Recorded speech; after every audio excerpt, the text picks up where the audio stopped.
बिस्मिल्लाहिर्रहमानिर्रहीम। मैं शुक्रगुजार हूँ बज़्म सख़ुन लामकान के मालिकान का और CDPP के लोगों पर कि उन्होंने मुझे एक मौका इनायत करना है कि मैं लामकान में अपनी आने वाली किताब पुरानी इश्तिहारों की फ़नी अज़मत पर एक तारुफ़ी नोट पेश करूँ।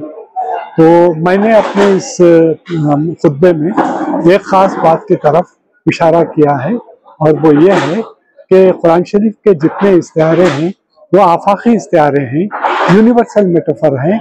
यूनिवर्सल मेटाफर का मतलब है इसे मुल्क के किसी भी मुल्क में समझा जा सकता है, किसी भी तहजीब में समझा जा सकता है, किसी भी तमद्दुन में समझा जा सकता है, किसी माशरे में समझा जा सकता है, किसी भी एज में अहद में समझा जा सकता है।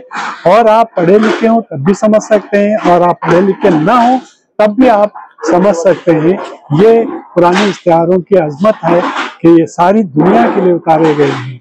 जैसा कि दूसरे अदबुल आलिया में देखा जाता है कि उसमें मुकामी असरात आ जाते हैं, मुकामी आपको पहाड़ों के नाम आ जाते हैं, दरियाओं के नाम आ जाते हैं और मुकामी देवमालाई चीज़ों के नाम आ जाते हैं, किरदारों के नाम आ जाते हैं।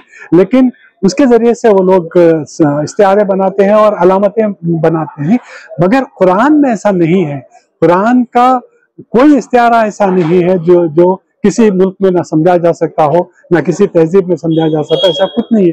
ये सारी दुनिया के लिए इसी से साबित होता है कि अल्लाह का कलाम है और सारे लोगों के लिए है। बहुत बहुत शुक्रिया आपका। शुक्रिया।